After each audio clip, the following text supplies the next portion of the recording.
21। প্রচুর টাকা আসছে, বড় বউয়ের মাধ্যমে প্রচুর টাকা। বেণীনন্দনের বাড়ি 15 বছর পর আগা পাঁচতলা সারাই হচ্ছে। এতদিন হয়েছে খালি তালি মারা, ভেতরে চুনকাম, বাইরে এলা। টাকার অভাবে যতটা না, তার চেয়েও দৃষ্টির অভাবে। এ গলির প্রতিটি বাড়ি একই রকম ছ্যাতলা পড়া, নড়বড়ে, থেকে থেকেই ডাঁই করা আবর্জনার স্তূপ। কাজেই দরকার কি? আর বাড়ি তো আর মনোহর সঙ্গে নিয়ে যাবেন না। তিনি বললেন, তোরা দু ভাই দুজনের থাকবার মতো করে নে বাড়িটা। অপালা শিবনাথকে বলল, আমার নিচের গান ঘরটা খুব সুন্দর করে দিও, প্লাস্টার উঠিয়ে দেবে তো? শিবনাথ বলল, অবশ্যই, কিন্তু নিচের ঘরের একটা মুশকিল, বড্ড নোনা ধরে। মিস্ত্রি বলছে ইটের দোষ। আসলে এ বাড়ি বেড়েছে আস্তে আস্তে, যেমন সংসার বেড়েছে। বাড়িটার বার বদ্ধ জায়গায় একটা গাছের মতো, যেখানে ফাঁকা পেয়েছে শাখা প্রশাখা ছড়িয়ে দিয়েছে। ছোটদের খুব মজা, তাদের হুটোপাটি করাবার, লুকোচুরি খেলার প্রচুর আনাজ খানাজ, কিন্তু এখন ওরাই নাক সেটকায়। সিলিংয়ের দিকে তাকালে বিচ্ছিরি লাগে। পরপর সব কাঠের, লোহার, কড়ি, বর্গা, বিচ্ছিরি হান্ডাওয়ালা ডিসি ফ্যান সব ঝুলছে। বড় ছেলের এসব মনে হতো না। তার ছেলেবেলাকার স্মৃতি ঘেরা ওই নিম গাছ, ওই উঠোন, লাল সিমেন্টের চকচকে মেঝের ঘর, পেছনের জমিতে নয়নতারার ঝোপ, গন্ধরাজ লেবুর গাছ, এসবের সঙ্গ তার বরাবরের ভালো লাগে। অপালা উদাসীন, তার একটা নিভৃত গান করার জায়গা হলেই হলো। রণ বরাবর দাদুর ঘরে শুতো, ইদানিং সে নিজস্ব ঘর দাবি করছে। টিটু বনি ঠাকুমার সঙ্গে শোয়ে, তাদেরও মনোগত ইচ্ছে তাদের নিজস্ব একটা ঘর হোক। এ বাড়িতে এসে প্রথম নাক ছিটকালো ছোট বউ জয়া। সে বারে বারেই বিশুকে বলতো, দেহাত, বিশুর কেরিয়ার আর চাকরিটা খুব ভালো, তাই এ সংসারে সে এসেছে, নইলে এখানে কি থাকা যায়? বিশুর ভাগে দুখানা ঘর, সে আর্কিটেক্ট। ছোট ঘরখানায় তার নানা রকম কাগজপত্র, যন্ত্রপাতি থাকে। বাড়ি আগাগোড়া সারানোর কথায় বিশু বলল, আফটার অল আমার তো কোনো ইস্যু নেই, এ বাড়িতে ভবিষ্যতে আমার দায় কি? তার কথা শুনে তার বাবা অবাক হয়ে বললেন, দায় নেই মানে? এ বাড়ির অর্ধাংশ তো তোমারও প্রাপ্য, অংশ থাকলে দায়ও থাকে। বিশু বলল, ভবিষ্যৎ দাদার, দাদাই সামলাক, আমার দ্বারা ভস্যে ঘি ঢালা হবে না। বিশুর মা হঠাৎ বলে উঠলেন, ও তো একরকম ঠিকই বলেছে বাপু, ঘর দর তো শেষ অব্দি শিবুরই সব দাঁড়াচ্ছে। এক কাজ কর বিশু, নিজের ঘর দুটো সারানোর খরচটুকু হিসেব করে ফেলে দে, কি বলো বৌমা? অপালা, জয়া উভয়ই উপস্থিত ছিল। বৌমা বলে তিনি কাকে সম্বোধন করলেন বোঝা গেল না। জয়া গুরুজনদের সামনে বড় একটা মুখ খোলে না, মুখে সবসময় একটা আলগা হাসি থাকে। শিবনাথ বললেন, এই এত বড় বাড়ি, আজকালকার দিনে এর সারানোর খরচ তো সাংঘাতিক, সেই সমস্তটা আমি একা? শিবনাথের মা নরম গলায় বললেন, তুই তো আর এক হাতে রোজগার করছিস না শিবু, তোর চারখানা হাত। আমার অমন লক্ষ্মীমন্ত বৌমা থাকতে তোর ভাবনা কি? শিবনাথের মাথা এবার নিচু হয়ে গেল। মধ্যবিত্ত রক্ষণশীল পশ্চিমবঙ্গীয় সমাজের কতগুলো মূল্যবোধ থাকে। মেয়েদের, বিশেষ করে বউদের উপার্জনের টাকা ব্যবহার করতে তাদের বরাবরই মাথা কাটা যায়। শিবনাথ সেই শ্রেণীর। এমনিতেই আজকাল তার অপালার কাছে একটা হীনমন্যতা জেগেছে, একটা অপরাধ বোধও। তার উপর সে জানে অপালা তার উপার্জনের একটা অংশ প্রথম থেকে শাশুড়ির হাতে তুলে দিয়ে এসেছে, শুধুমাত্র তার নিজের হাত খরচের জন্য। তাছাড়াও অপালা দুহাতে দেয়, দিতে বড্ড ভালোবাসে। শিবনাথের মুখ লজ্জায় লাল হয়ে উঠছে। অপালা কিছুই বলছে না। সে রান্নাঘর থেকে এক গোছা রুটি এনে প্রত্যেকের পাতে দিয়ে চলে গেল। ঘরে এসে শিবনাথ ক্ষোভে ফেটে পড়লেন। অপু, মা কি করে বললেন, বিশু কি করে বলল, এত বড় বাড়ি সারাবার দায়িত্ব একা আমার? টিটু ছিল কোথাও, সে বলে উঠল, তোমার একার কেন হবে বাবা, মারও। মা যে কত স্বাধীনতা পাচ্ছে, মার যে এখন দেশ জোড়া নাম। শ্বশুর বাড়ি অ্যালাউ করেছে বলেই না এত সব হতে পারলো। কিছুদিন আগে পর্যন্ত তো শুধু শাঁখের ফুঁয়ের উপর অপালা দত্তগুপ্তর দমের পরীক্ষা আর প্র্যাকটিস হচ্ছিল। তা এসবের দাম দিতে হবে না? অন্য সময় হলে শিবনাথ মৃদু ধমক দিয়ে উঠতেন। আজ তার লজ্জা এবং দুঃখ এত গভীর যে তিনি কিচ্ছু বলতে পারলেন না। টিটু বলল, সেদিন মনিরুল মিস্ত্রির কাছে দাদু এস্টিমেট করছিল, ডিস্টেম্পার, কোথায় কোথায় যেন মোজাইক হবে, বাইরে স্নো সেম দেওয়া হবে, ছাতের ওপর ঘর। এত সব করতে হলে বরং এক কাজ করো, তোমরা মাকে বিক্রি করে দাও, নিলামে তোলো, এখন বাজার দর খুব বেশি। অপালা বলল, টিটু চুপ কর। টিটু বলল, ওসব কিচ্ছু করতে হবে না, আমাদের কিছু চাই না, বনির শিগগিরই বিয়ে হয়ে যাবে, আমি তো বরাবর গভর্নমেন্ট কোয়ার্টার্সেই থাকবো, পশ্চিমবঙ্গে পোস্টিংই নেব না। আর দাদা এ বাড়ির আদরের ছোট ছেলে, যথেষ্ট বোঝবার বয়স হয়েছে, সে সময় হলে বুঝে নেবে, এখন শুধু ছাতের ঘরটা করে দাও মোটামুটি, আর নিচে মায়ের গানের ঘরটা। অত বড় বড় লোক আসে, লজ্জায় আমার মাথা কাটা যায়। এমন সময় বাইরে বিশুর গলা পাওয়া গেল, দাদা। বলো। চিন্তিত মুখে শিবনাথ বাইরে এসে দাঁড়ালেন। বিশু বলল, মোটামুটি হিসেব করে দেখলুম আমার ঘর দুটো সারাতে 1,000 মতো পড়বে, আমি কালই দিয়ে দেব। শিবনাথ বললেন, 1,000 টাকা তোমাকে দিতে হবে না Bishu. As you please. Biswanath চলে গেল এবং এরপরই দুই ভাইয়ের মধ্যেকার চিটটা, যেটা বাইরে থেকে লোকে চট করে ধরতে পারতো না, সেটা প্রকট হয়ে উঠল। অপালা বলল, বাবার অনেক দিনের শখ ডিস্টেম্পারের, করিয়ে দাও। দালানের মেঝে ভেঙে চুরে গেছে, ওটারও ব্যবস্থা করো। রান্নাঘর সেই সাবেককালের, বড় কষ্ট হয় মার, ওটাকে মিস্ত্রির সঙ্গে কথা বলে ভালো করে আধুনিক করে দাও। ছাতে তো একটা ঘর তুলতেই হবে রনর জন্য, এর জন্য তুমি যা না পারবে আমার অ্যাকাউন্ট থেকে নিশ্চয়ই নেবে। আমি খালি ভাবছি টিটু বনির একটা আলাদা ঘর হলে বড্ড ভালো হতো। শিবনাথ শুধু দীর্ঘশ্বাস ফেললেন। দুই মেয়ের বিয়ে আছে, ছেলেকে দাঁড় করাতে বেগ পেতে হবে। অপালার আয় অনিয়মিত, আজ হঠাৎ টাকা আসছে বলেই যে চিরকাল আসবে তার কোনো মানে নেই। অপালা তো মিতুলের মতো উদ্যোগী করিতকর্মা ধরনের মেয়ে নয়। অপালা বলল, এক কাজ করতে পারো, নিচের ঘরটা তো যথেষ্ট বড়, ওটাকে দুভাগ করে একদিকে আমার গানের ঘর, আরেকদিকে টিটু বনির ঘর হোক।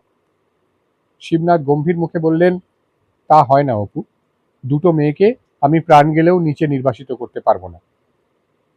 অপালা বলল, কেন? ওরা যেরকম ঠাম্মার কাছে শুচ্ছে সুখ না, নিচে খালি ওদের নিজস্ব একটা আস্তানা থাকবে, যেখানে ওরা পড়াশোনা করবে, বন্ধু বান্ধব এলে গল্প সল্প করবে। অপালার আসলে মনে পড়ছিল তাদের সেই কীর্তিমিত্র লেনের চিলেকোঠার ঘরখানা, যেখানে সে গান করতে করতে ঘুমিয়ে পড়ত, মা এসে তুলে নিয়ে যেতেন। মায়ের কাছে অনেক প্রার্থনা করেও নিজের জন্য একটা ঘরের অধিকার পাওয়া যায়নি।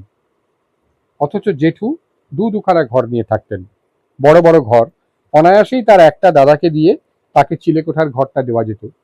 এখন তার বাপের বাড়িতে কতগুলো ঘর খাঁ খাঁ করছে, থাকবার লোক নেই।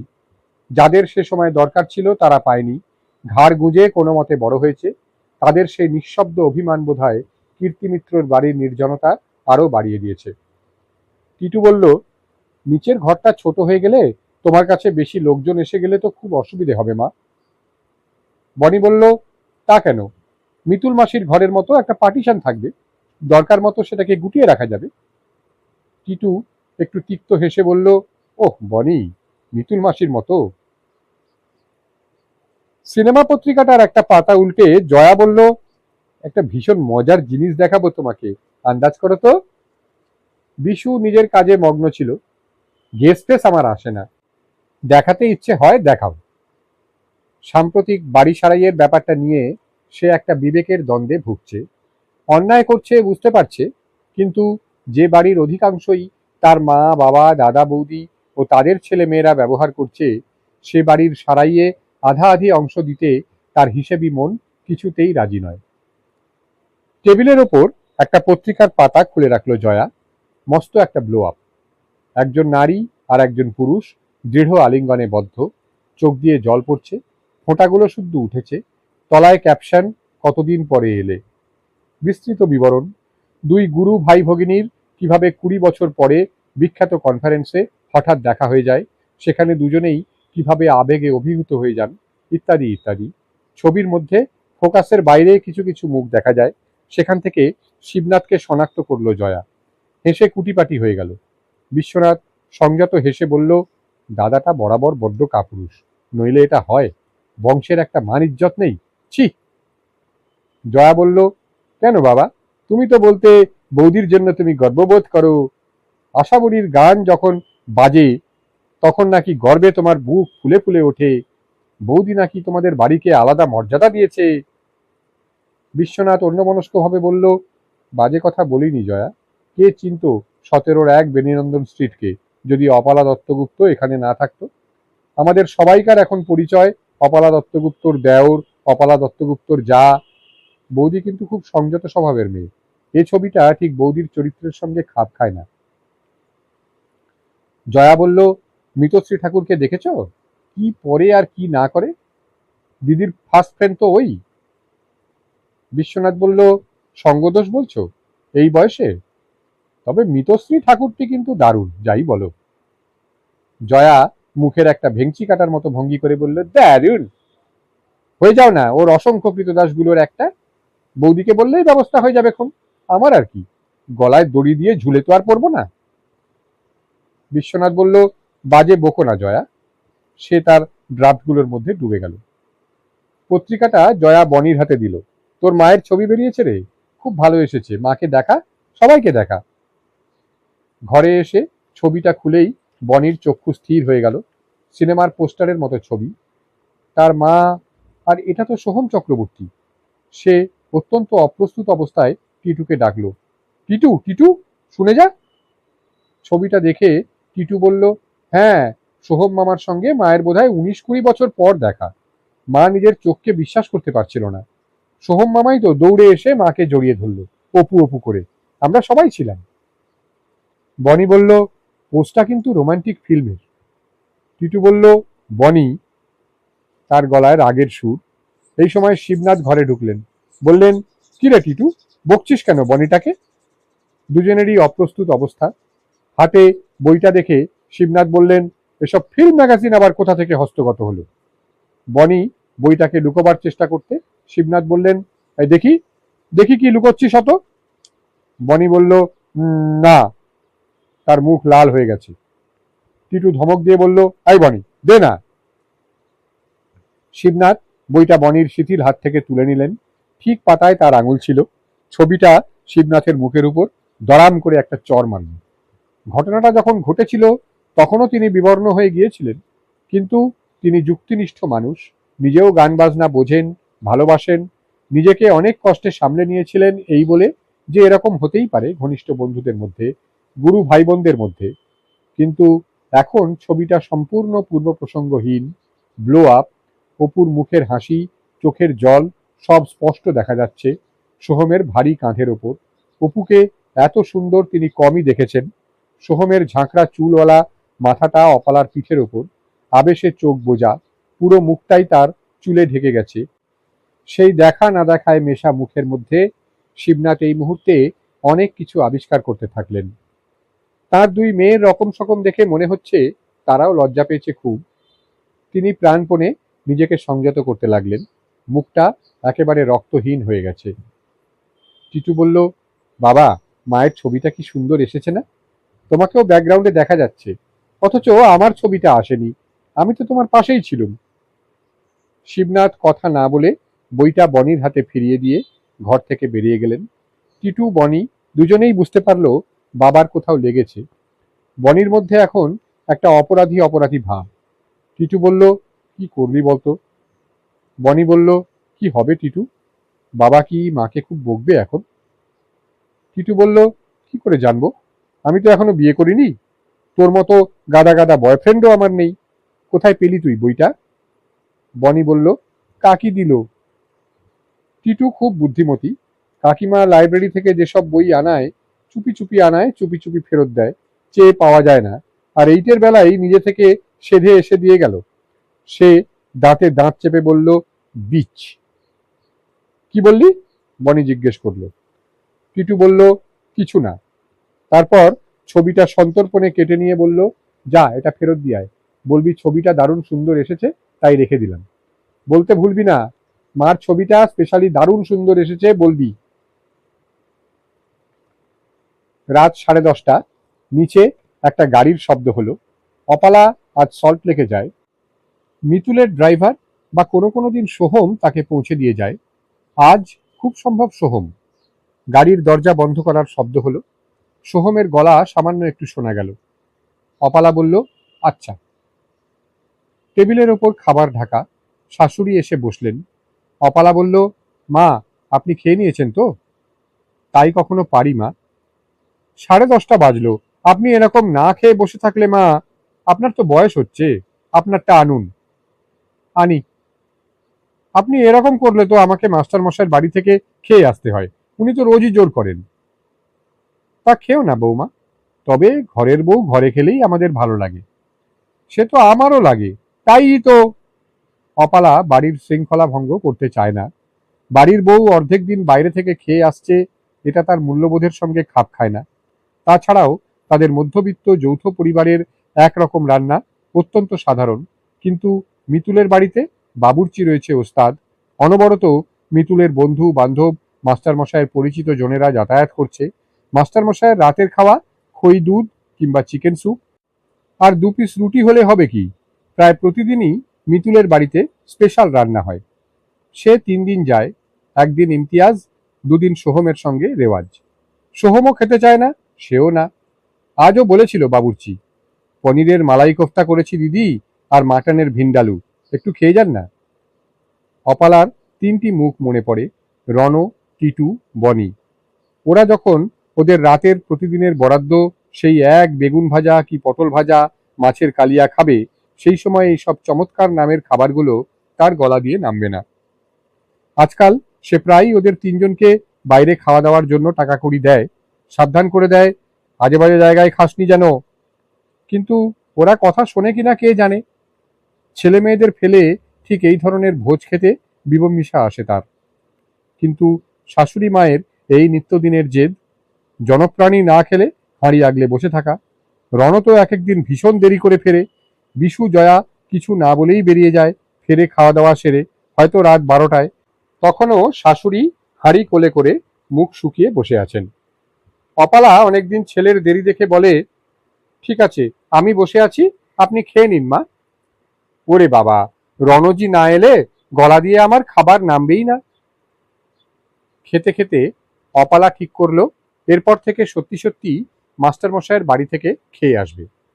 মাস্টারমশাইয়ের মতো চিকেন স্যুপ, স্যালাড আর রুটি রাখতে বলবে বাবুর্চিকে। তাহলে তার জন্য অন্তত মা এই কষ্টটা থেকে রেহাই পাবেন। মায়ের সাড়া পেয়ে বনি আর টিটু বেরিয়ে এসে বসলো। অপালা বলল, বনি, নতুন যে পাল্টাগুলো দিয়ে গেলুম সেধেছিলি? কি করে সাধবো, রিয়া, বিল্টু, কাকলি সব এসে গেল যে। ভোরে উঠতে পারবি না, বিকেলে বন্ধু এসে যাবে, তাহলে কখন করবি এগুলো? দূর, তোমার গান শুনে আমার আর গানে বসতেই ইচ্ছে করে না। গলাটা যেন লাট্টুর মতো ঘোরে, কি করে এমন ঘোরাও কে জানে। অপালা বলল, তোর গলা আস্তে আস্তে খুব ভালো হয়ে উঠছে, ভারী জোয়ারিদার গলা। ক্লাসিক্যাল যদি নাই হয়, রবীন্দ্রসঙ্গীত গাইবি, বেশটা তৈরি করে নে। সেদিন আকাশ ভরা সূর্য তারাটা গাইছিলি, খুব ভালো লাগছিল। রণ কখন ফিরল? অনেকক্ষণ, টাইম দেখিনি। হাড়ির মতো মুখ করে ওপরে উঠে গেল। কপালার এবার রুটিগুলো তেতো লাগতে লাগলো। ছেলেমেয়েরা যখন ছোট ছিল তখন এত সমস্যা ছিল না।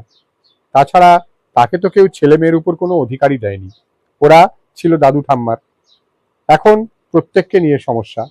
টিটুর ভীষণ ভালো গলা, কিন্তু তার ভীষ্মের প্রতিজ্ঞা, সে গান গাইবে না। সে তার বাবার অঙ্কের মাথা পেয়েছে, জানিয়ে দিয়েছে সে IAS হবে। হঠাৎ যদি সে অপালার কোনো গানের মুখটা গেয়ে ওঠে, কি সোহমের কোনো গজল, কিংবা মিতুলের নজরুলের 2-4 কলি, অপালা সাগ্রহে বলে, গা গা, পুরোটা গান। আরে টিটু, এত সুন্দর তুলেছিস।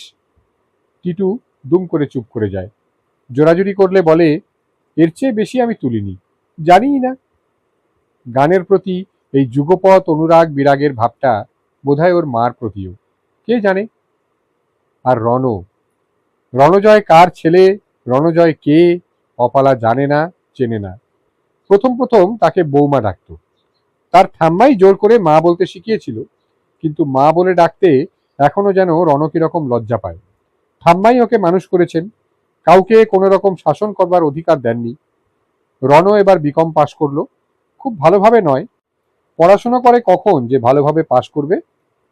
কোনো ক্রমেই তাকে MCOM-এ ভর্তি করানো গেল না। কখনো বলে MBA করবে, কখনো বলে ব্যাংকিং এর পরীক্ষা দিচ্ছে। সে যে কি করছে একমাত্র সেই জানে। এখন আর তার দাদু দিদাও জানেন না। হালে পানি না পেয়ে মাঝে মাঝে শিবনাথকে অপালাকে বলেন, কি রে শিবু, কি গো বৌমা, তোমরা কি ছেলেটার দিকে একটু তাকাবে না? ও যে বয়ে যাচ্ছে, উচ্ছন্নে যাচ্ছে। শিবনাথ, অপালা কেউই কথাবার্তায় তেমন পটু নয়। বলতে পারে না রণর উচ্ছন্নে যাবার মূলে তার দাদু দিদাই, মনোহর আর পারুল। এখন রণ আর তাঁদেরও গ্রাহ্য করে না। বাবা মার মতামতের মূল্য তো তার কাছে নেই। অপালা মনে মনে বলল, হে ঈশ্বর, তুমি আমায় গান ছাড়া কিছু দাওনি, ভাষা দাওনি, ব্যক্তিত্ব দাওনি। কন্যা, বধূ, মা হতে গেলে যা যা গুণ দরকার কিছুই বোধহয় আমায় দাওনি। রণ যদি গানের ভাষা বুঝতো তাহলে আমি ওকে মালকোষ শোনাতুম। ওকে, ওর সমগ্র চেতনাকে মাতৃক্রোড়ে নিয়ে ওপরে, অনেক ওপরে চলে যেতাম, যেখান থেকে সমস্ত পৃথিবীকে খেলনার মতো দেখায়। মেঘলোক, তারামণ্ডল, আকাশের নীলিমা, এসব অনেক কাছের, অনেক আপন বলে মনে হয়। একবার ওই লোকে মেঘ আর তারাদের সঙ্গে বিচরণ করতে শিখে গেলে ও কখনোই ওরকম চেইন স্মোক করে ঠোঁট কালো করে ফেলতো না। অন্তঃসার শূন্য বন্ধু বান্ধবদের সঙ্গে আড্ডা মেরে যৌবনের বাকি দামি সময়টাকে নষ্ট করে ফেলতো না। কিন্তু রণ যে মালকোষের ভাষা বুঝবে না। কিছু করতে পারি না, অথচ মনের ভেতরটা ছটফট করে। এইরকম মানসিক অবস্থা লালন করতে করতেই অপালা তার ঘরে ঢুকলো। টিটু বনি বলল, মা, গুড নাইট। অপালা হাসল, এতক্ষণ শুসনি কেন? আমার জন্য? যা শুয়ে পড়। শিবনাথ ঘুমিয়ে পড়েছেন ওপাশ ফিরে। অপালা শুধু হাত মুখ ধুয়ে খেতে বসে গিয়েছিল শাশুড়ি খাননি বলে। এখন বাথরুমে গিয়ে মুখে চোখে জল দিল, পা ধুলো ভালো করে সাবান দিয়ে, জামা কাপড় বদলালো। তার মেয়েরা নাইট গাউন পরে শোয়, তার ছোট যাও। কিন্তু অপালার এখনো ব্যাপারটা রপ্ত হয়নি। সে একটা রংচটা মারহীন শাড়ি রেখে দেয় রাত্রের জন্য, পরে শুতে খুব আরাম। গায়ে পাউডার ঢেলে আলগা একটা ব্লাউজ, চুলে আঁট করে একটা বিনুনি, ব্যাস এবার বিছানায় শোবে আর ঘুমোবে। আজকে রেওয়াজ বড় ভালো হয়েছে। সোহম যে প্রোগ্রাম ঠিক করেছে তাতে সে পরিপূর্ণ সায় দিয়েছে। তাদের নিজেদের বৈশিষ্ট্য বজায় রেখেও চমৎকার বোঝাপড়ার মধ্যে দিয়ে তাদের গান এগোচ্ছে। আজকে পুরোটা টেপ করা হয়েছে, শুনে আসতে দেরি হয়ে গেল। শিবনাথ আজকে ঘুমিয়ে পড়েছেন। কাল সকালে প্রথমেই বলতে হবে আজকের আনন্দ আর সাফল্যের কথা। আহা, দিদি জামাইবাবু যদি থাকতেন, কেন যে ভেনেজুয়েলায় যেতে গেলেন। অপালা শুতে শিবনাথ একটু শব্দ করে এপাশ ফিরে শুলেন। অপালা বলল, তুমি ঘুমোওনি? জানো, আজকের গান খুব ভালো হয়েছে, খুব ভালো। যুগলবন্দি গাইতে গেলে একটা বোঝাপড়ার দরকার তো, সেটা আমার আর সোহমের মধ্যে কিছুতেই হচ্ছিল না। দুজনের মেজাজ সম্পূর্ণ আলাদা তো। শিবনাথ হঠাৎ অপালাকে প্রাণপণে জড়িয়ে ধরলেন, এত জোরে যে তার ভেতরের হাড়গোড় সব গুঁড়ো হয়ে যাবে মনে হলো। অপালা বলল, উহ, কি করছো, কি করছো? শিবনাথ অর্ধস্ফুট স্বরে বললেন, তুমি কি করছো, তুমি কি করছো, ভাবো আগে। তারপর অপালার আর কথা বলার অবকাশ রইল না। সেই প্রথম যৌবনের রাতের ক্ষিপ্ত শিবনাথ অনেক দিন পর অপালার উপর প্রচন্ড আক্রমণে ঝাঁপিয়ে পড়লেন। রাত্রিটাকে মনে হলো বিভীষিকার রাত, স্বামীকে মনে হলো পিশাচ, বর্বর। অপালা ফোঁপাতে ফোঁপাতে বলল, তুমি আমাকে এত কষ্ট কেন দাও, কেন? তার গলা বুজে যাচ্ছে কান্নায়। টিটু পাশের ঘর থেকে সেই চাপা কান্নার আওয়াজ শুনতে পেয়ে ভয়ে কাঁটা হয়ে গেল। সে জানতো কিছু একটা ঘটবে আজ। শিবনাথ কোনো কথা বললেন না, কোনো সান্ত্বনার কথা, কোনো ভালোবাসার কথা না, যেমন আগে আগে বলতেন। এমনকি কোনো ব্যবহারিক কথাও না। শুধু নির্বাক পাশ ফিরে শুয়ে ঘুমিয়ে পড়লেন। অপালা অনেকক্ষণ ধরে ফোঁপালো, ছোট্ট মেয়ের মতো। সে যেন এখন বনির চেয়েও ছোট। মনে মনে বলতে লাগলো, উহ, মা, মাগো। এই মা তার গর্ভধারিণী জননী নয়। তিনি তাকে তার কোনো রকম বিপদের সময় রক্ষা করতে পারেননি, চেষ্টাই করেননি। এ মা যে কে? এ এক যুগ যুগান্তের অসহায় অভ্যাসের চিৎকার। যখন কেউ থাকে না, শারীরিক, মানসিক কিংবা আত্মিক কষ্টে মানুষ যখন আর কিছুতেই নিজেকে শান্ত করতে পারে না, তখন এই জননীকে ডাকে। তিনি আছেন কি নেই, থাকলে এর মূর্তি কেমন, কতটা সমাধান উনি করতে পারবেন সমস্যার, সেসব কথা ভাবে না। খালি আর্তনাদ করে ওঠে, মা, মাগো। কোনোদিন কোনো বিশ্ব জননী এই আর্তনাদে সাড়া দেননি গুটি কয় সাধুসন্তের অভিজ্ঞতায় ছাড়া। তবু অসহায় মানুষ আর্তনাদ করে এই মায়েরই নাম ধরে ডাকে, মা, মা, মা। 22 হল পরিপূর্ণ, তিল ধারণের স্থান নেই। 40-এর দশকের বিখ্যাত প্রডিজি গায়ক বাদক রামেশ্বর ঠাকুরের দুই শ্রেষ্ঠ ছাত্রছাত্রী অপালা দত্তগুপ্ত এবং সোহম চক্রবর্তীর যুগলবন্দী। এরা দুজনেই আরো অনেক প্রতিভাবান গুরুর তালিম পেয়েছেন। এক এক করে সেই তালিকা পাঠ হলো। আজ তাঁরা দ্বৈতভাবে পেশ করছেন তাদের প্রথম গুরু রামেশ্বরজির তালিম। এই সঙ্গীতোৎসবে কলকাতার সঙ্গীত রসিকেরা তো এসেছেনই, নিমন্ত্রিত হয়ে এসেছেন বহু গুণী। মঞ্চের আজ বিশেষ সজ্জা। প্রধানত এই দুই শিল্পীকে উপস্থিত করা হবে, কিন্তু অন্তত 8 সাড়ে 8 না বাজলে তাদের গান আরম্ভ হয় কি করে? তাই ফাউ হিসেবে দর্শকরা দেখতে পেলেন নতুন দুই শিল্পীর উচ্চ মার্গের কত্থক। এরা খুবই কৃতিত্বের সঙ্গে কালীয় দমন ও অহল্যা উদ্ধার দেখালেন। তারপর আর মঞ্চে আস্তে আস্তে এসে পড়লেন যন্ত্রীরা, সারেঙ্গি, দুটি তানপুরা, দুটি হারমোনিয়াম, জোড়া তবলা। অপালা আর চন্দন রঙের ওপর ঘন লাল পাড় কাঞ্জিভারম পরেছে, মাথায় ফুল, কপালে মেরুন টিপ। এই শাড়ি সোহমের উপহার। মাথার এই ফুলের সাজে তার প্রচন্ড আপত্তি ছিল, এত বড় টিপও সে পরতে চায়নি, কিন্তু সোহম অনড়। সে নিজে পরেছে তসরের পাঞ্জাবি, তাতে বাদামি কাজ, পায়জামা মানানসই রঙের, তার ডান হাতের আঙুলে গোটা 2 পাথর চমকাচ্ছে। রামেশ্বরকে এনে বসিয়ে দেওয়া হয়েছে বিশেষ আসনে, একটি নরম সোফায়। তার 2 পাশে 2 শিষ্য, যদি কোনো অসুবিধে বা প্রয়োজন হয়। উদাত্ত খোলা গলায় আরম্ভ করল সোহম। দরবারি। সে ফিরে গেছে বহুদিন আগে। গলায় সেই পুরুষালী বিক্রম, সুরকে যেন 2 হাতে পাকড়ে ধরেছে।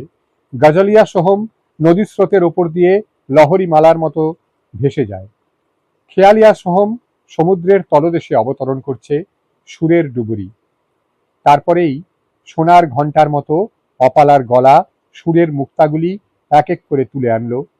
আজ সবাই এসেছে, শিবনাথ নিজে, অপালার 2 মেয়ে, এমনকি তাদের ঠাকুমা পারুল দেবী এবং দিদিমা সুজাতা পর্যন্ত। খালি রণ বাদ। রণ নেই। ইদারিং রণ ভীষণ ভাবাচ্ছে। তার একটি বন্ধু অপালাকে বলে গেছে রণ নাকি একটি পাঞ্জাবি মেয়ের সঙ্গে খুব উড়ছে। মেয়েটি নাকি বিরাট ব্যবসায়ী পরিবারের। রণর মতো ছেলেকে ওরা চাকর রাখতে পারে। রণ মাঝে মাঝে খুব দেরিতে ফেরে। দাদু কৈফিয়ত চাইলে বিরক্ত হয়ে বলে, কম্পিটিটিভ পরীক্ষার জন্য তৈরি হওয়া মুখের কথা নয়। এর চেয়ে বেশি কথা জিজ্ঞাসা করবার সাহস কারুর হয় না। কপালে তার প্রচন্ড ভ্রুকুটি। অপালার আরাপের পরতে পরতে খুলে যায় গভীর আরতি। পাটে খোল বলে যে মিড় সে টানছে, তার মধ্যে বুক ফাটা কান্না। রণ, রণ, তুই কোথায় যাচ্ছিস? যাদের সঙ্গে প্রথম যুগ থেকে তোর মেলামেশা, সেই তারাই যে তোর নামে যা তা বলে গেল। রণ, তুই এখন বন্ধুবিহীন, একা। তার এই সুরের গলিতে অন্বেষণের ফাঁকে সোহম দুর্দান্ত তেজে একটা হলক টান দিল। সে কি মনে করিয়ে দিচ্ছে অপালাকে এবার লয়কারির সময় এসে গেছে, আর এখন টানা মিড়ের কাজ নয়। অপালা তখন বিভ্রান্তের মতো সুরগুলি নিয়ে ছোটাছুটি করতে লাগলো। রণ, তোর বাড়িতে এতজন শুভার্থী রয়েছে, কারুকে কিছু বলতে পারিস না কেন? কাউকে কেন বিশ্বাস করতে পারিস না? শোন রণ, শোন, আমরা বুঝবো, আমি বুঝবো, আর কেউ না বোঝে আমি বুঝবো। গলা ধরে গেল অপালার, তার চোখ ভরে উঠছে। এই গলা ধরে যাওয়াও কি মধুর, ভাবল শ্রোতা। তারপরেই সোহম ধরে নিল দ্রুত বন্দিশ। গমকে গমকে ভরিয়ে দিচ্ছে সে কলা মন্দিরের প্রতিটি কোণ। অপালার মধুক্ষরা কণ্ঠ পরক্ষণেই ছুটে যায় সপাটে।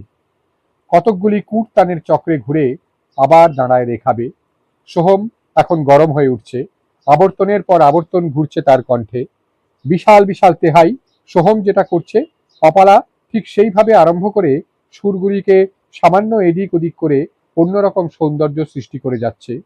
যেখানেই যাস রণ, তোকে আমি উদ্ধার করবই। বলো বলো হে ঈশ্বর, কোন সে দায়িত্ব যা আমাকে দেওয়া হয়েছিল অথচ আমি পালন করিনি? আতিপাতি খুঁজে বেড়াচ্ছে অপালা তার ফিরতগুলিতে কোথায় তার ভুল। কেমন করে সে ভুলের সংশোধন হবে? আমি কি ভালোবাসিনি ঠাকুর? রণকে কি আমি ভালোবাসিনি? গানকে এভাবে ভালোবাসা কি স্বার্থপরতা? আমি বিবাহ চাইনি, স্বামী চাইনি, সন্তান চাইনি, পরিপূর্ণ ভালোবাসার স্বাদ, বাৎসল্যের স্বাদ, রতি সুখের স্বাদ আমি গানে পেয়েছি। গানে আমি পেয়েছি তোমাকে। পেয়েছি না, পাই, নতুন করে পাবো বলে ক্ষণে ক্ষণে হারাই। সেই হারানোর বেদনা সেও কি মধুর। কিন্তু তুমি এই পার্থিব জগতের মানুষের আশা আকাঙ্ক্ষার ন্যূনতম জিনিসগুলি আমায় সবই দিলে, না চাইতেই দিলে। তার সঙ্গে দিলে অসংখ্য অজস্র জটিলতা। আমি আমার স্বামীকে বুঝতে পারি না, ছেলে মেয়েদের বুঝতে পারি না। বুঝি না কেন বিশ্বনাথ অমন উদাসীন, জয়া কেন অমন নিরুত্তাপ। বুঝি না আমার প্রাণ নিংড়ে দেবার পরেও কেন শ্বশুর মশাই অত নিষ্ঠুর, শাশুড়ি অত একদেশদর্শী। বলো ঈশ্বর, বলো আমার রণ কোথায় যাচ্ছে। যদি নাই ভালোবাসি তো এত যন্ত্রণা কেন। এবার ঠুমরি ধরেছে সোহম, নাজনীনের তালিমের ঠুমরি। আজ মুরলি বাজাই সুনাই রে, চল সখী বৃন্দাবনে যাই। তার গলা মোলায়েম হয়ে গেছে। নাজনীন স্টাইল ঠুমরি প্রতিটি শ্রোতার কাছে পৌঁছে যাচ্ছে তার আবেদন। অপালাও যখন মাঝে মাঝে যোগ দিচ্ছে, সে এক দুর্লভ গোধূলির আলো জ্বলা মুহূর্ত, ক্ষণমধুর, চিরকাল মাথায় রাখবার জন্য শ্রোতা আকুল। তারপর ভজন ধরল অপালা। জাগিয়ে রঘুনাথ কুমার, পঞ্ছি বন বলে। তোর জেগে ওঠার সময় হলো রণ, পাখি ডাকছে শুনতে পাচ্ছিস না। এ তামসী নিদ্রা ত্যাগ কর রণ। চন্দ্র কিরণ শীতল ভই, চাঁদের কিরণ সে যে তোর মায়েরই ভালোবাসার কিরণ, বড় শীতল, তুই বুঝিস না। তুলসী দাস অতি আনন্দ, নিরখি কে মুখারবিন্দ। তুলসী দাস আনন্দে থাকতে পারেন তার রঘুনাথ কুমার এক আদর্শ বালক, আদর্শ পুরুষ, আদর্শ রাজা হবার জন্য প্রস্তুত হচ্ছেন। আমি যে আনন্দিত হতে পারছি না রণ। দীননাথ, এত দান ভূষণ বাহুমূলে। কি চাস রণ? ভুল জিনিস চাসনি কখনো রণ। আগুনে হাত দিসনি। জাগিয়ে রঘুনাথ কুমার, পঞ্ছি বন বলে। অনুষ্ঠান শেষ। মনে হলো সমস্ত হল সুরের স্থাপত্য হয়ে গেছে। তার থাম, তার শিলিং, মঞ্চ, বসবার আসন সব ভিন্ন ভিন্ন সুর শ্রুতি দিয়ে তৈরি। মানুষগুলিও যেন সারাক্ষণ বেজে বেজে বাদ্যযন্ত্র হয়ে গেছে। আর কোনো অনুরোধ করবার কথা শ্রোতার মনেও এলো না। তার হৃদয়ের সমস্ত সুর, সমস্ত প্রার্থনা দিয়ে অপালা ভজনটি গেয়েছে। কোনো তৃষ্ণা বুঝি অপূর্ণ রাখেনি। এই গানের রেশ কানে নিয়ে বাড়ি ফিরতে চায় সবাই, পঞ্ছি বন বলে। রণ বলল, সুমন, সুমি, তুমি আমাকে এভাবে ট্যান্টালাইজ করো না প্লিজ। সুমি হেসে রণর কাঁধের উপর মাথা রাখল। একটা পাগল করা সুগন্ধ, মাতাল করা স্পর্শ। What do you mean by tantalize? তুমি একটা thirsty party and I am the magic spring. Is that so? তো define exactly what you are thirsty for. Ron সুমির মুখের উপর মুখ নামাতে গেল। সুমি খিলখিল করে হাসতে হাসতে সরে গিয়ে বলল, oh you are tickling me. How many days haven't you shaved? Ron বলল, আমি তো শেভ করতে আরম্ভই করিনি এখনো, খালি ট্রিম করি।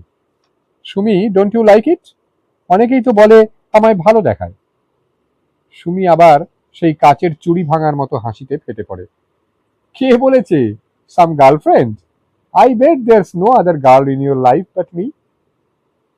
You are saying this simply to make me jealous. Ron বলল, বাজে কথা ছাড়ো সুমি, তুমি শুধু একবার আমায় ইয়েস বলো, তারপর দেখো আমি কি করি। আমার ইয়েস বলাতে কি আসে যায়? আমার ড্যাড রয়েছে, আঙ্কেল রয়েছে, তাদের সামনে দাঁড়িয়ে তুমি কথা বলতে পারবে? Why not? You may be stinking rich, কারণ তোমরা বিজনেস করো, but we are more cultured people.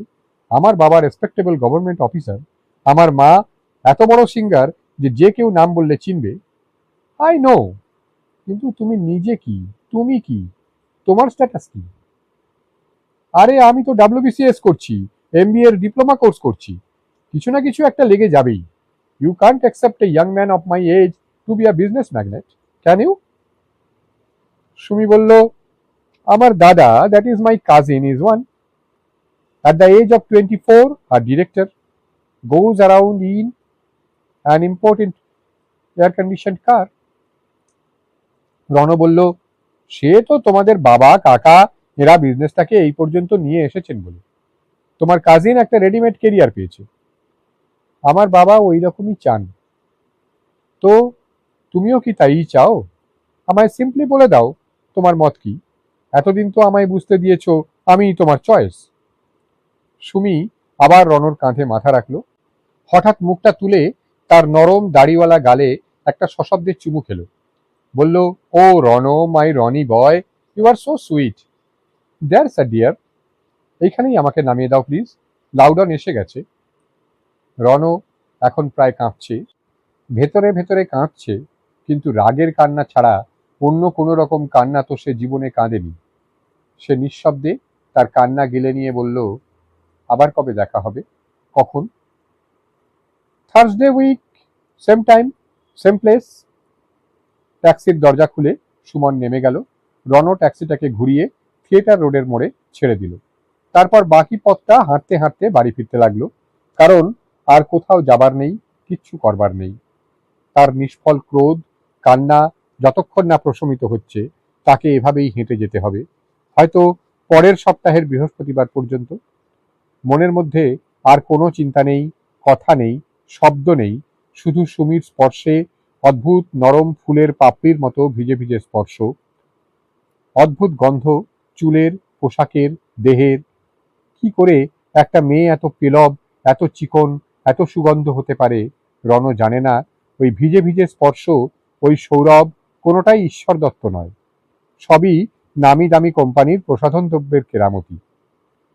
Suman Kapoor সুন্দর হতে পারে, কিন্তু তার জাদুর অনেকটাই রাসায়নিক।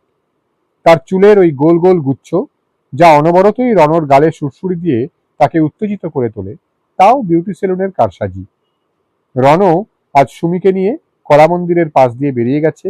একবারও তার মনে হয়নি আজ এই উৎসবদীপ্ত পাবলিক হলের মধ্যে তার মা গাইছে, যে মার নাম সে নিয়েছিল সুমন কাপুরকে নিজেদের সাংস্কৃতিক শ্রেষ্ঠতা দেখাতে। তার মা গাইছে হয়তো তার জীবনের শ্রেষ্ঠ গান, যা শুনতে কলকাতার বহু গুণীজন এসেছেন। তার বয়সের ছেলেমেয়েরাও আছে এই শ্রোতৃমণ্ডলীতে, যারা গান শোনে, ভালোবাসে। কিছু এসেছে হুজুগে, কিছু এসেছে বহু টাকা আছে তার কিছুটা অংশ এভাবে খরচ করে ফেলতে, কিন্তু বেশিরভাগই এসেছে পৃথিবী বিখ্যাত সোহম চক্রবর্তী এবং ভারত বিখ্যাত অপরা দাশগুপ্তর যুগলবন্দি শুনতে। সাংস্কৃতিক জগতে এটা একটা লাখে এক ঘটনা বলে গণ্য হচ্ছে, এবং আজকের শ্রোতারা এক অবিস্মরণীয় অভিজ্ঞতা নিয়ে ফিরে যাবে। দরজা খুলে দিল দাদু। বড্ড দেরি করিস রণ, বাজে বকো না। মনোহর ভুরু কুঁচকে বললেন, বাজে বকো না মানে? এখন 10:30 বাজছে, তা জানো? বুড়ো আছো, বুড়োর মতো থাকো। বলতে বলতে রণ 2-3 লাফে ওপরে পৌঁছে গেল।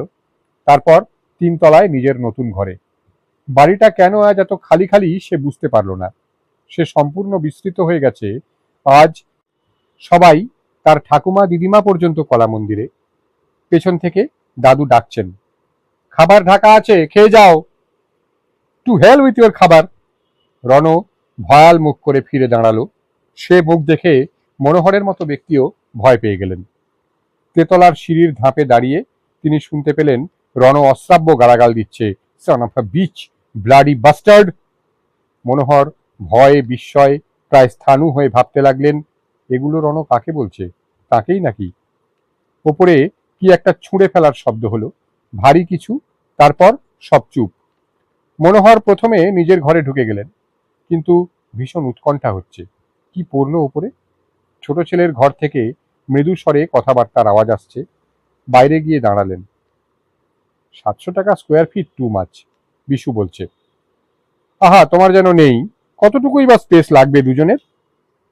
একটা গেস্ট রুমও তো থাকবে রে বাবা। তা হোক, আমার ওটাই পছন্দ, প্লিজ। এই সব কথাবার্তার অর্থ মনোহর ভালো বুঝতে পারলেন না। ডাকলেন, বিশু। ভিতরের কথাবার্তা দুম করে থেমে গেল। বিশু বেরিয়ে এলো। বিশুকে তিনি 2খানা ঘর দিয়েছেন। বৌমার বাপের বাড়ি থেকে ঘর দুটি সাজিয়েও দিয়েছে, কিন্তু সেই বিয়ের দিনের পর থেকে তিনি আর কখনো ঘর 2খানার চেহারা দেখেননি। ভারী ভারী পর্দা জ্বলে সবসময়। কাউকে ডাকলেই সে এসে বাইরে দাঁড়ায়, কখনো ভেতরে আসতে বলে না। দাঁড়ায় প্রায় দরজা আড়াল করে।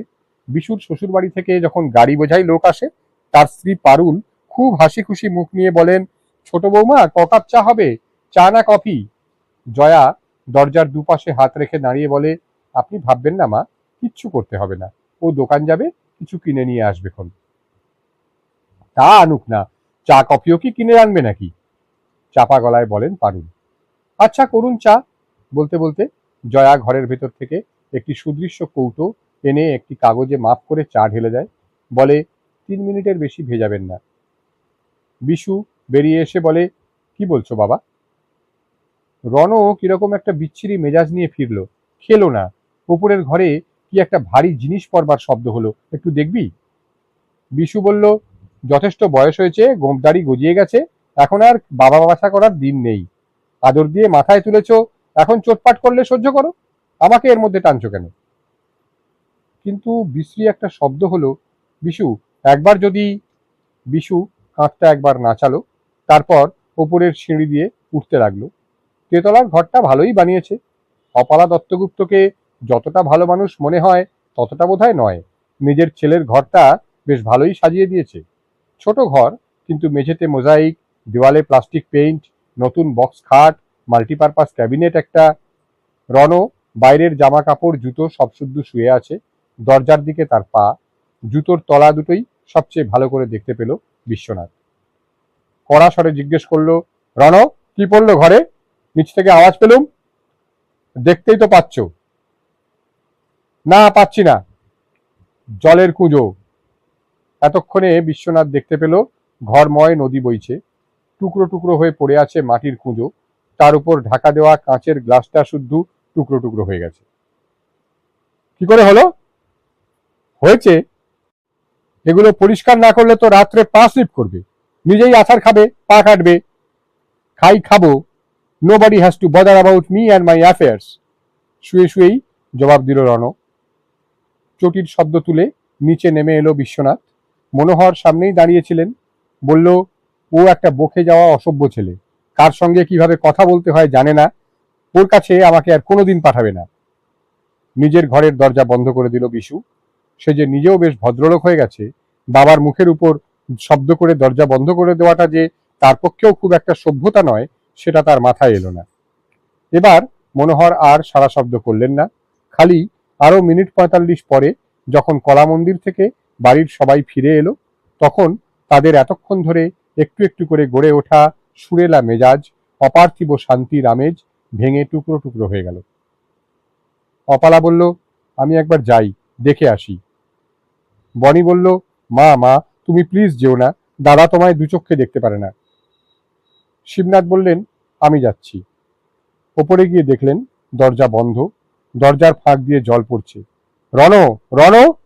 তিনি দরজায় টোকা মারলেন, কোনো সাড়া শব্দ এলো না। নিচে নেমে আসতে জল পড়ছে শুনে টিটু বলল, ও, তাহলে নিশ্চয়ই কুঁজো ভেঙেছে, তোমরা ওকে ওর মতো থাকতে দাও তো, আর এবার একটা প্লাস্টিকের জাগে জল রাখবে। এই নিয়ে দ্বিতীয়বার কুঁজো ভাঙল। অপালা সহজে কাঁদে না, লোকের সামনে তো নয়, কিন্তু আজ কলা মন্দিরের দর্শক দেখেছে গানের গভীর মূর্ছনায় মিড়ে মিড়ে তার চোখ ছলছলিয়ে উঠছে, রুদ্ধ হয়ে যাচ্ছে ভাবে। ভজনের সময় দু চোখ দিয়ে জল ঝরে পড়ছে। তারা মনে করেছে সুরই এমন করে কাঁদাচ্ছে গায়িকাকে। এ এক অনন্য সাধারণ অভিজ্ঞতা। কলকাতার শ্রোতা বহুদিন এ গান ভুলবে না, বলবে, সে এক শুনেছিলাম বটে, সোহম চক্রবর্তী আর অপালা দত্তগুপ্তর যুগলবন্দি। ঠিক যেমন তার আগের প্রজন্ম বলে বড়ে গোলাম আলী, আমির খাঁর কথা। কিন্তু কেউ জানে না অপালার গানের প্রত্যেকটি ভাঁজে আজ শুধু নিবেদন ছিল একজনের জন্য, রণজয়। তার নিভৃত ডাকের প্রথম সন্তান হিন্দোল। তার জন্য প্রচণ্ড মানসিক কষ্ট, মর্মবেদনা, উৎকণ্ঠা, তার প্রাণ নিংড়ানো প্রার্থনায় এই ঝরে পড়েছে সুর হয়ে, অশ্রু হয়ে। এখন নির্জন রাত্রে সে একা একা নিজের ঘরে ঢুকে যাচ্ছে। খোঁপায় গন্ধরাজের গুচ্ছ, মনে হচ্ছে নির্মম ঠাট্টা। চন্দন রঙের শাড়ির ওপর ঘন লাল পাড় যেন এক অতিশয়োক্তি। দরবারির পঞ্চমে স্থিত হবার বদলে এখন তার কানের পর্দায় আছড়ে পড়ছে একটা জলের কুঁজো ভাঙার আওয়াজ, আর কিছু প্রাণ বিদ্ধ করা শব্দযূথ। তুমি যেও না মা, দাদা তোমাকে দু চক্ষে দেখতে পারে না।